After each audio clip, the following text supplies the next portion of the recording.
Hare Krishna, Dhanvat Pranam, dear devotees, Jai Shri Prabhupada. Thank you, Pawan Prabhuji, for leading the chanting this morning. Okay, let's continue with our prayers.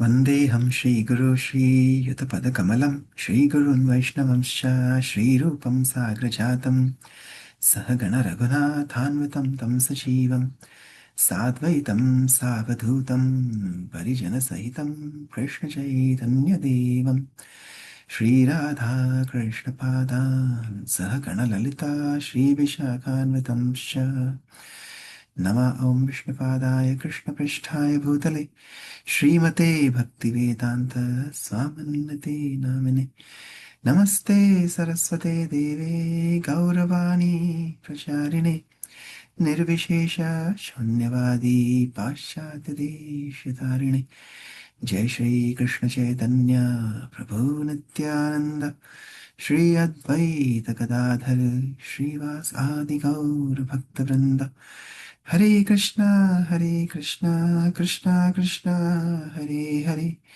Hare Rama Rama Rama Hare Hare Hare Krishna. Okay, we'll continue with our prayer of the week. Jiva Jago by Srila Bhaktivinoda Thakur from Gitavali. Anyone would like to sing today?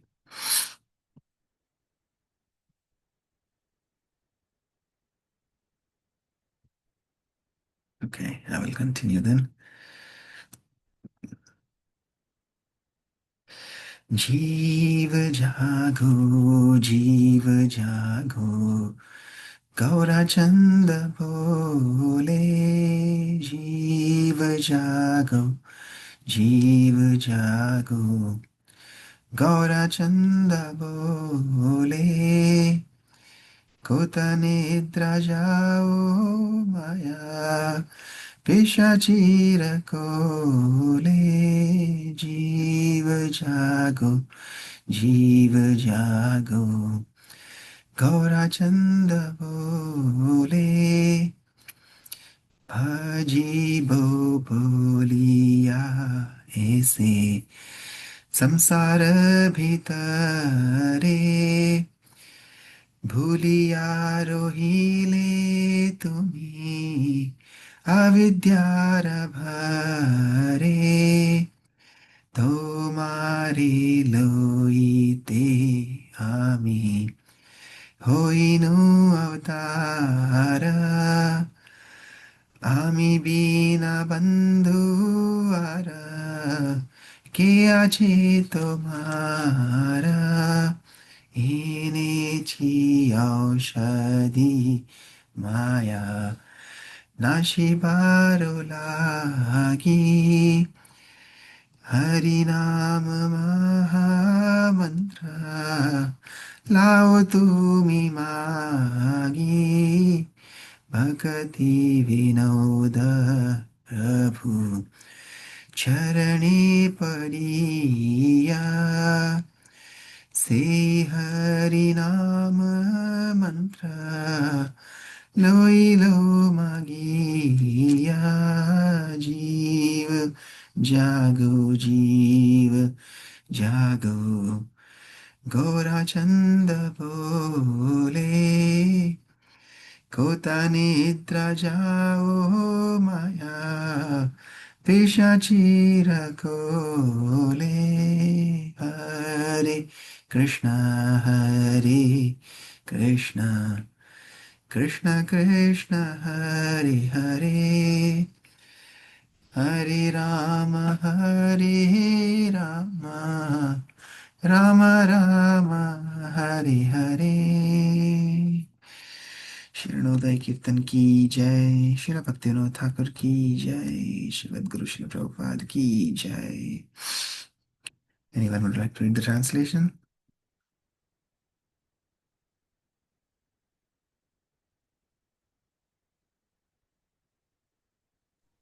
I can read, Prabhuji. Prabhuji? Yes, Prabhu, please. The Lord Gauranga is calling, wake up, sleeping souls, wake up, sleeping souls. How long will you sleep in the lap of which is called Maya.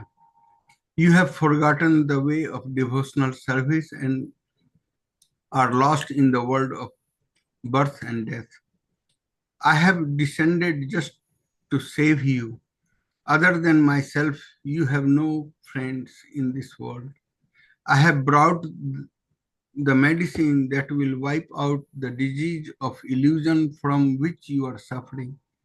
Take this Maha Mantra, Hare Krishna, Krishna Krishna, Hare, Hare Ram, Ram Ram, Hare Hare. Srila Bhakti Vinod Thakur says, I fall at the Lord's feet, having taken this Maha Mantra. Hare Krishna. Hare Krishna. Thank you, Prabhuji. Yes, so in our reading yesterday from Prabhupada Lilamrita also, Prabhupada was saying, and as he was in Mexico, that this is the land of the Shudras, but they are receiving the mercy of Lord Gauranga. So, just as Lord Chaitanya Mahaprabhu, when he traveled all over all over India to every town and village and distributed this mercy. So similarly, Srila Prabhupada also is doing the same thing. He's taking bhakti beyond the banks, not just banks of the river, but bhakti even beyond borders. He has taken to all the different countries and continents all over the planet, and he's giving the same mercy. So his mission was not different from the mission of Sri Chaitanya Mahaprabhu, and Srila Prabhupada's disciples' mission is not different from Srila Prabhupada's mission, and our mission should be not different from the mission of Srila Prabhupada's disciples' mission. So that is the mood in the parampara. We carry on. Ultimately, the mission is the same. उद्देश्य वही है, कर्म भले ही हम कुछ भी करें. So if our goal is the same, our mission is the same, and even when we are doing our karma, our day-to-day activities in our varnashram dharma, whatever we are following, also becomes bhakti. So bhakti is not that just worshipping God, doing deity worship, or just singing these prayers, or just chanting, or doing kirtan. That is not bhakti. Even bhakti is even serving our family, serving our kids, serving our other devotees, other people around us, also becomes bhakti if the goal is that we are doing this to serve Sri Guru, serve Sri Krishna. So if we see, that's the that's the vision of a pure devotee, that Pandita Samadarshina, they see the Lord everywhere, anywhere around them, and around them in people, not just in people, not just in human beings, but even in other living entities. So with that mood, when we serve, then it becomes bhakti. So that also gives us the kind of practice to remember Krishna 24/7. Always remember Krishna, never forget Krishna, as Sri Rupa Goswami said. So that is not possible just by doing 2 hours of bhakti, or 3 hours of bhakti, or 1 hour of seva, or 2 hours, anything. So that's only 3 hours in the day. How do we make sure that we are able to remember Krishna 24/7? That is only when we are able to dovetail each and every activity of ours and keep Krishna in the center and remember Krishna. So then it becomes bhakti. So that is the same mood Prabhupada is sharing. And yesterday we saw, like he was saying, we we are not hippies, we are happies. And he was saying we have come here to serve Krishna. Right? So he was literally serving 24/7, morning 8 a.m. to 8 p.m. He came back and he had only had water, nothing else. And he was so blissful. And all the disciples around him became blissful just by seeing Prabhupada. And then he just took some puri and some milk, and then he was blissful. He said, "This is our life. We serve Krishna, and we are happy." So that happiness just continues to grow. Anandam buddhi vardhanam pratipadam purnamrita swadanam sarvatma snapanam param vijayate Shri Krishna Sankirtanam. So just by doing Shri Krishna Sankirtanam and remembering Krishna 24/7, the bliss increases. Okay, let's continue with. We are starting a new chapter 64, Zurich and New York.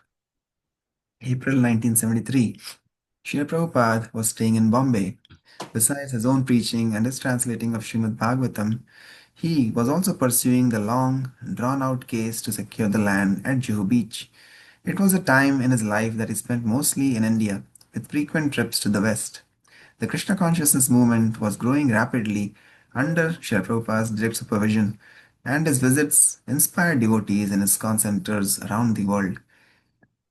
Srila Prabhupada had only recently come from Hyderabad. There, Shyam Sundara, Prabhupada's secretary for over 2 years, had become involved in a business venture. Several men had persuaded him to buy shares in a ruby mine.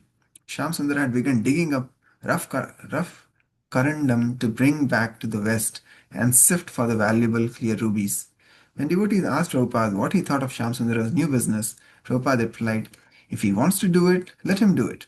Shyam Sundara had rendered him significant service as a secretary and in helping to pioneer Krishna consciousness in England, and Srila Prabhupada, as Krishna's representative, was grateful, but he did not seem much impressed or interested in the mining prospects. On his way to Zurich, Shamsundara, carrying out 90 kilos of rough corundum to sell, visited Srila Prabhupada in Bombay. When Srila Prabhupada expressed his desire to rest for a couple of weeks from his traveling and management, Shamsundar described a perfect 2 week stay for Prabhupada at St. Moritz, the famous ski resort in southern Switzerland. It was off season, he said, and tourists would not be there. The clean mountain air would be very healthy and pleasant. He even showed Srila Prabhupada postcards of mountainsides covered with wildflowers. Srila Prabhupada agreed.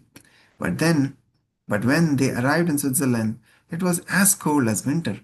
Prabhupada, Shamsundara, Shrutakirti, and Pradyumna took a luxury train up the mountains, curving and circling along the mountain paths to the resort.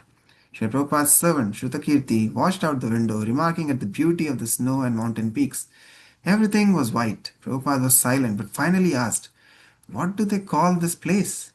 Shrutakirti replied, "St. Moritz." Srila Prabhupada, "They may call it St. Moritz," said Srila Prabhupada, "but I call it St. Hellish." He then pointed out that the beautiful snowscape was lifeless. He did not like seeing simply branches of trees and snow. It was only emptiness without variety. Where were the advertised wildflowers and green hills and beautiful climate? It was as if Srila Prabhupada had somehow been tricked on a pretense to come to a very cold, wintry mountain top, a place useless for his purposes. Saint Hellish. Prabhupada wrote Giriraj Maharaj in Bombay, tropical Bombay, Juhu Beach, a truly important place that drew Srila Prabhupada's thoughts and desires. We have reached Zurich yesterday morning and have come to the health resort of St. Moritz. The apartment is very nice, but it is so cold that we cannot go outside. Probably we shall go to LA via New York on the 5th of April. Immediately after their arrival, it began to snow, although unusual at this time of the year. With ironic disgust, Prabhupada remarked, "I have come to Switzerland to stay in the snow?" Shrutakirti could find no dal or rice for Srila Prabhupada. All he could find was farina. Prabhupada said he would show him how to make a farina chapati, but Shrutakirti's attempts were unsatisfactory. There was no question in Srila Prabhupada's mind of staying 2 weeks at St. Moritz. He would leave as soon as possible. He asked Shamsundara to arrange to immediately get them out of St. Hellish. Shrutakirti. One morning, Prabhupada wanted to go on his usual morning walk, but it was snowing out. The room had sliding glass doors opening from the living room onto a veranda. So Prabhupada said, "We shall go out for a morning walk. Let us see how cold it is." He opened up the sliding door and a big blast of ice cold air came in. "Ooh, it is much too cold," he said. "We can walk in the hallway here." So myself, Pradyumna, and Prabhupada went out into the hallway and Prabhupada started his morning walk. He could walk back and forth a few hundred feet down this long hallway with just a whole bunch of doors going to the different rooms out of an elevator. It was set up electronically so that whenever a door to a person's apartment would open, the light would go on automatically and stay on for like 30 seconds. After 30 seconds, the lights would go off automatically. Whenever you pushed the elevator button, the lights would go on and the door opened. In this way, they were conserving energy. The lights were only on when they were needed. It was expected that you would walk out of your room, the lights would go on, you would walk to the elevator, get in, and then the lights would go off. There was no waste of electricity. So we were walking up and down the hall for our morning walk. It was a half-hour walk. They had these light switches along the wall. We would walk along, and whenever we would come to a button, I would push it. And that would keep the lights on for about 30 seconds. We were walking back and forth, and I was regularly pushing the buttons. Then Pradyumna went inside. It was just Prabhupada and myself. We were walking along, and I had to keep regularly pushing the button, or we would be in darkness. Then Prabhupada told me he wanted to eat. He was feeling hungry because it was very cold. He said, "You can make halwa this morning." I said, "All right, Srila Prabhupada. Do you want to wait until after your walk or should I go now?" He said, "No, I will walk. You can go and make the halwa." I said, "All right," and went inside. But then I realized that the lights were going to be out. So I told everyone inside the room and we came out. We came to the door. We looked outside and there was Srila Prabhupada walking up and down the hall, pushing the light buttons to keep the lights on while he chanted Hare Krishna on his beads. Meanwhile, Shyamsundara had invited Balimardana from New York to join them. Shyamsundara had information that the price of gold was rising, and they had planned to invest some of their money in gold. They intended to buy gold one day, sell it the next, and thus make a big profit. Balimardana arrived. When Srila Prabhupada heard that Bhagavan Das was preaching in nearby France, Prabhupada asked to see him. Bhagavan received Prabhupada's message by phone, and before coming, he had the French devotees prepare a big feast for Prabhupada. It was evening when Bhagavan arrived, and Prabhupada was sitting on his bed preparing to take rest. He smiled broadly to see Bhagavan, and when Bhagavan said, "Srila Prabhupada, I brought a nice feast of prasadam," Prabhupada left his bed to take prasadam. One by one, he tasted all the cooked preparations and then distributed the remnants. But late that same night, after midnight, Srila Prabhupada came out of his room into the room where the devotees were sleeping. With his foot, he prodded Balimardana and told him to wake up. Prabhupada said he wanted to see everyone. They all rose and came into Prabhupada's room. Everyone could see that he was in a grave mood. He began by reproaching Balimardana and Shyamsundara for risking so much money in gold speculation. The money Balimardana had brought was to buy a building for ISKCON New York. And Shyamsundara's money was also for purchasing a building in England. It was not right to risk Krishna's money in this way, Srila Prabhupada said. Shyamsundara and Balimardana both spoke up confidently, trying to convince Srila Prabhupada it was a secure investment. Prabhupada cut them off. "If you try to speak in this way, then how will I be able to teach you anything?" And thus Srila Prabhupada stopped the gold scam. Staying up almost all night, Prabhupada lectured to them in his room. While it was true that anything could be used in the service of Krishna, Prabhupada admonished them that this gold market speculation was actually gambling. It should not be indulged in. Submitting, like young boys, his followers agreed to return the money to the proper ISKCON accounts and not to again speculate as if they were high financiers in the international market. The next day, snow still fell. It was so cold that Srila Prabhupada could not leave his room. He looked out the window and remarked, "It is a white hell only." Finally, their departure tickets arrived and Srila Prabhupada left for New York. New York, April 5 to 11, 1973. Radha Vallabh, seeing that it was such a hellish place, it was always wonderful when Prabhupada would come to Brooklyn. The neighbors, the Italians hated us, and the Puerto Ricans liked us but wanted to rob us. It was just an abominable, dark, filthy neighborhood full of hate. When Srila Prabhupada would come, the devotees would fill the streets. They would line the steps of the Brooklyn temple, all cheering, with their arms in the air as Prabhupada would walk through.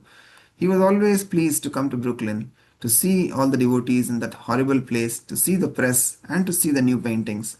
He always appreciated seeing Radha Govinda, offering his obeisances to them, leading kirtan, and giving lectures in that Brooklyn temple. Daivi Shakti. Myself and another big distributor were invited to go on a morning walk with Prabhupada. We went to the park. Brahmananda Swami and Balimardhan were there. Prabhupada began the conversation saying, "I had a dream." So everyone was listening very intently, and Prabhupada continued, "I dreamed that we had a boat, and there were 25 of us on the boat, 12 sannyasis and 12 brahmacharis, and myself. We went all over the world, and in each port we had Sankirtan."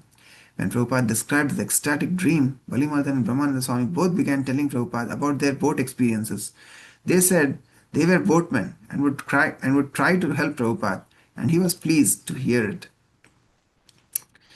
Rukmini. One morning, while he was walking in New York, Prabhupada picked a flower from a vine and brought it back to the temple. It was a fragrant white flower. When he picked it and smelled it, he said, "This should be planted all around our Mayapur complex." Later, I took that flower and found out that the name of it was silver lace wine or fleece wine. Pancharatna. I had just gotten videotape equipment and it was the first time Prabhupada was videotaped. After we made the tape, we brought it in to show him. It was a lecture that Prabhupada gave in the temple. At the end of the lecture, he had gotten up and was looking at the deities during the kirtan. He was just about to leave when he became more attracted to the kirtan and started clapping and dancing. While this was happening, I had been there all the time with the cameras, zooming in and zooming out. Then we showed it to Srila Prabhupada and we watched it very closely. When the Kirtan part came on the tape, Prabhupada again started clapping and chanting. He said, "It was very nice." Janava. Prabhupada sat on his asan in his large reception room beneath the picture of Srila Bhakti Siddhanta Saraswati. Paintings were stacked all around the room to await his evaluation. Present were Jayadvaita, Murlidhara, Parikshit, Jadurani, Pushkara, a photographer, and myself. Srila Prabhupada was very businesslike and fairly aloof. Upon reflection, it seemed to me that this aloofness by Prabhupada was actually a major step in weaning the art department away from from his constant supervision and their habit of always asking him questions during his visits and by letters. There was one painting of Lord Krishna who was sitting and looking very sad because he couldn't find Radharani. Prabhupada asked what the pastime was, but then he objected and said, "Krishna doesn't lament." The artist Jadurani appeared very discouraged to have misrepresented Krishna. Prabhupada continued discussing the other paintings, but then he turned to Jadurani and remarked, "It's all right. This painting can be used to show another pastime when Krishna had a headache." After Prabhupada discussed the various paintings, I then showed Prabhupada some drawings done by the Gurukul children. One picture was done by Saraswati Dasi. On one side of the paper, she had drawn a circle to indicate a face, two dots for eyes, a smile, and a peacock feather in the hair. On the reverse side of the paper, she drew fine dots. Her explanation was, if you hold the paper to the light, then you can see Krishna appearing in the universe. When Srila Prabhupada saw this picture and heard her explanation, he became thoughtful, thinking of Saraswati. If Saraswati would see someone, Prabhupada recalled, she would ask, "Do you know who is Krishna?" Then she herself would answer, "He is the Supreme Personality of Godhead." As Prabhupada said this, he gestured by pointing his finger, indicating the strength of Saraswati's conviction. Nayanabhiram. When Prabhupada came to New York in 1973, we were asked to put on a production of the Ramayana. We had only one day to put it together. That was why we didn't use dialogue. We couldn't memorize the lines on such short notice. We performed for Prabhupada with gestures, and a dialogue was spoken off the stage. The next morning, right after Mangalarti, I was asked to go see Prabhupada. It was still dark in his quarters, and he was sitting in his back room. He asked me if I was responsible for last night's production. I didn't know how to answer because I didn't know whether he was going to chastise me or praise me. Then he said it was good, but he had some suggestions for improving it. He said that instead of one voice narrating, we should have a different voice for each character who was to speak. Also, there was a controversy over using a guitar or a sitar as a musical accompaniment. Prabhupada said we shouldn't play the sitar if we didn't know how. It was better to play a guitar expertly than a sitar incompetently. Radha Vallabh. Prabhupada was complaining that the books weren't coming out. Later on, someone came over to the press and said that Prabhupada had found a spelling mistake. It was a big mistake in the misuse of a single word. So I went and asked Prabhupada where the mistake was. He said, "I don't know. I think it was in that chapter there." So I pulled out all the flats and looked for it. He said, "No, maybe it was that one." I pulled out more sheets and he said, "No, I think it was in that tone one."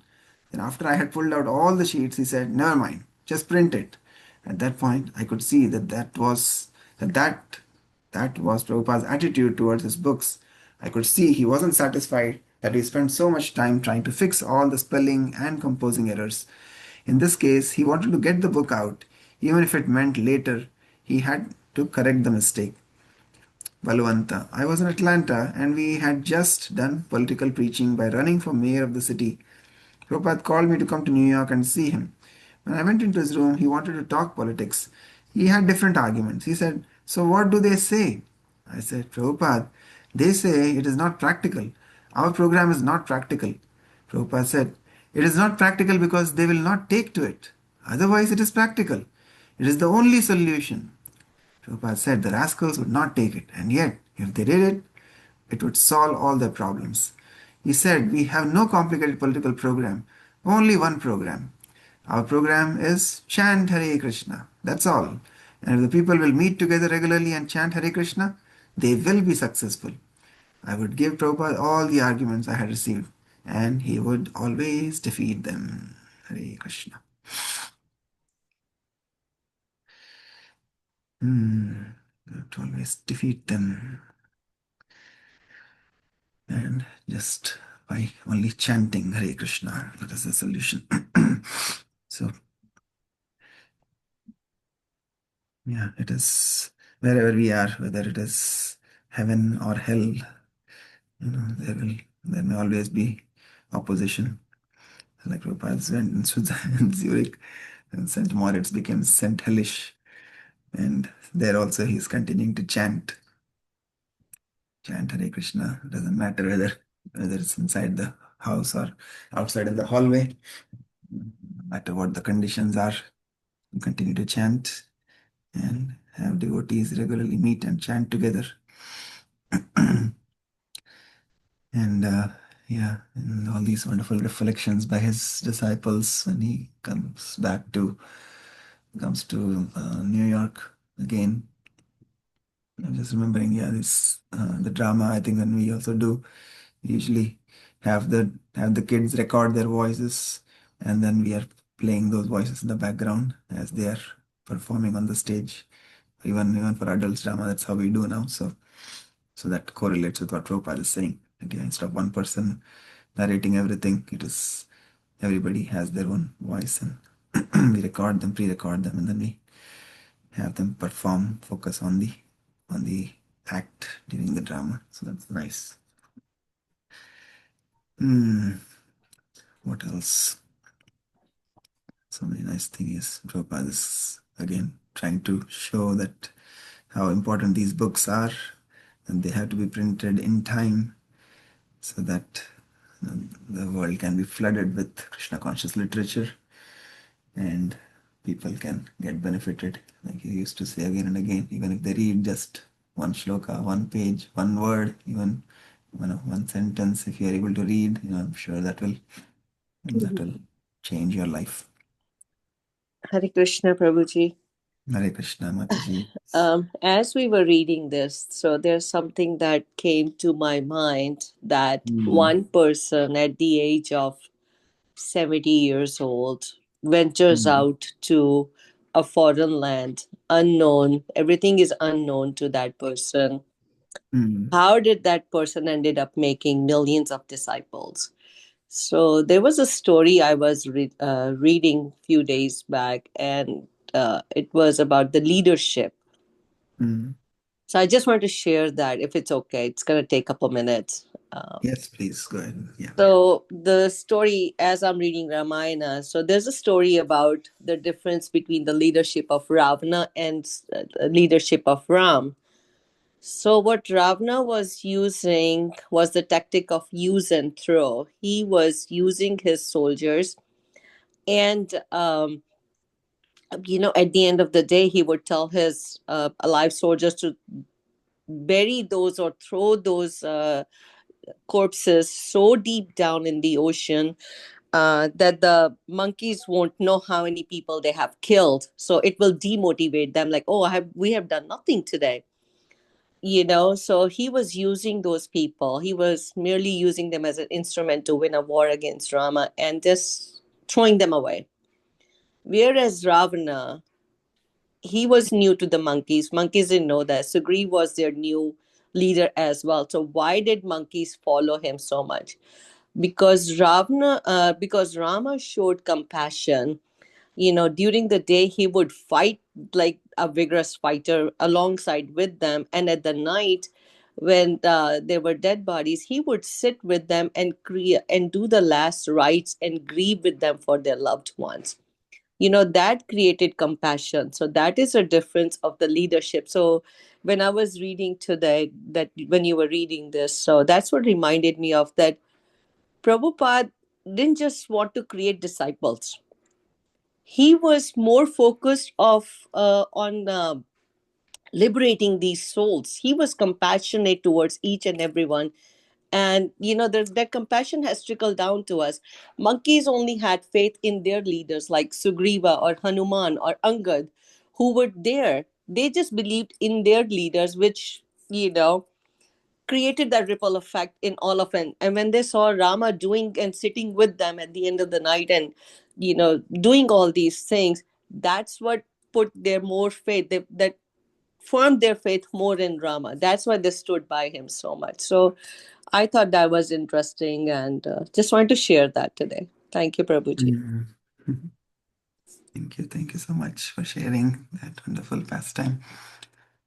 As you were speaking, Thank that you, reminded Mataji. that. You are saying that the leaders, how that the leadership should be the important for the enhancement of any organization. Thank you. आपने आज बहुत अच्छे comparison किया है कि what is the leadership of Ravan and what is the leadership of Ram, because nowadays the most of the leadership has won by the Ravan. Just they make the use and throw.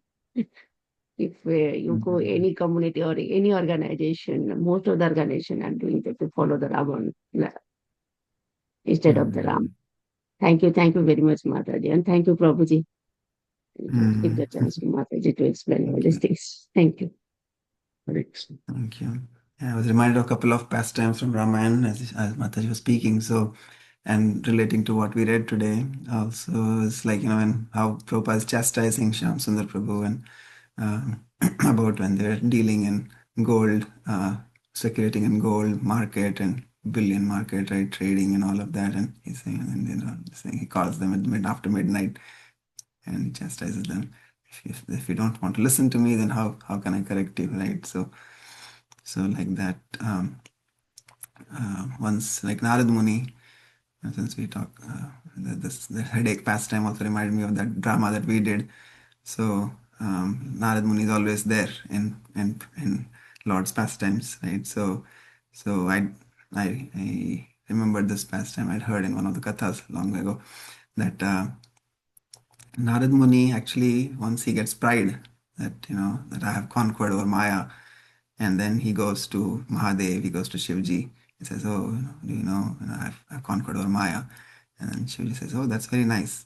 But now you told me, make sure you don't share this with anybody else." And then he goes again happy. And then he goes to Brahmaji and he says, same thing. "Oh, I've conquered over Maya." And then Brahma says the same thing to him. "Oh, that's very nice. But you told me, but make sure you don't say this to anybody else."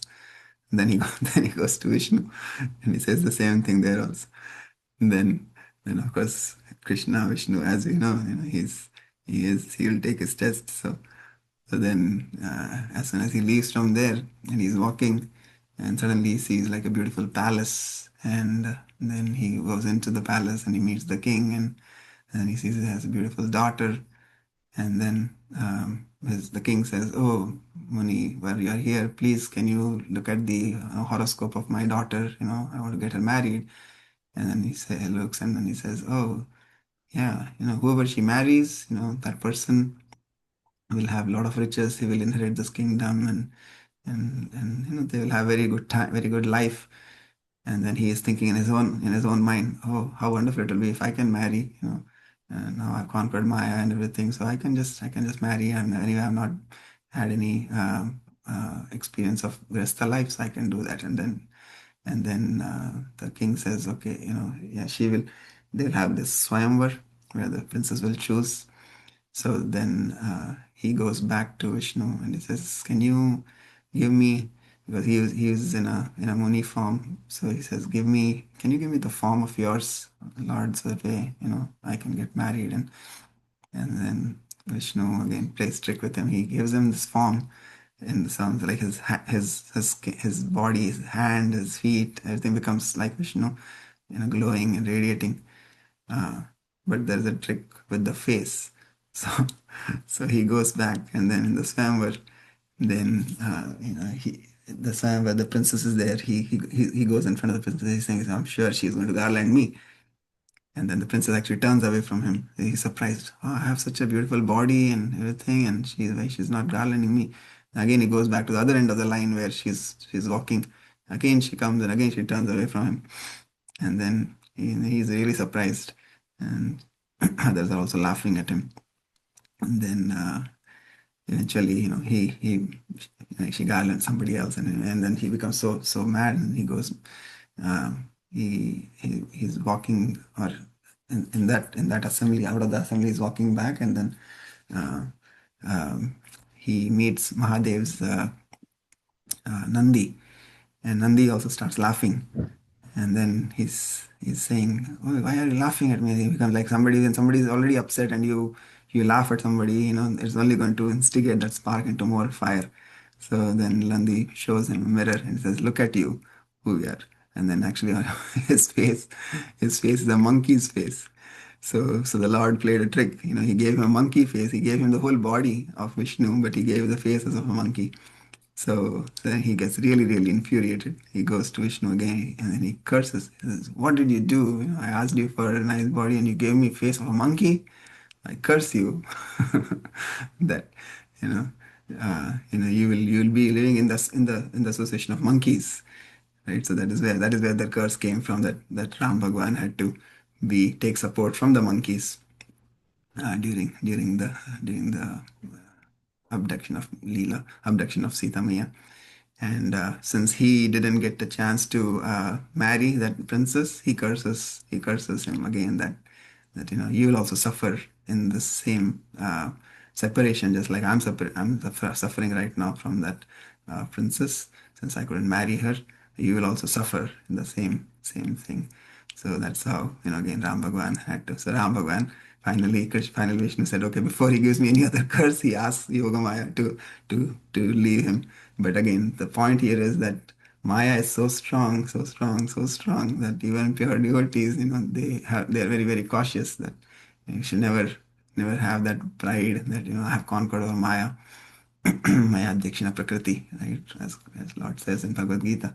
So, but anyway, this pastime shows us that, yeah, we should always choose to live under the shelter of the Lord and not become proud and boastful that you have conquered Maya, and especially in sadhana bhakti, that thing happens very often, right? That's why we say Kanchan, Kamani, Kirti. We have to be very, very careful from everything, material attraction, from sensual pleasures, and from most importantly is the pride, Kirti. As soon as we start becoming proud about our achievements, about our skills, about our talents, about our fan following, and all of these things, then yes, immediately we are brought down, not just brought down, but we are brought below the earth level. We go into the hellish planets. So yeah, that was a nice pastime of Narada Muni, and yeah, always to chant the holy names. That is the most important thing to remember. Thank you for sharing this wonderful pastime, Prabhuji. It comes in kind of a, I think, Bal Kand in the beginning of the Ramayana. And the king's name was Ambrisha, and his daughter's name was Srimati in this pastime.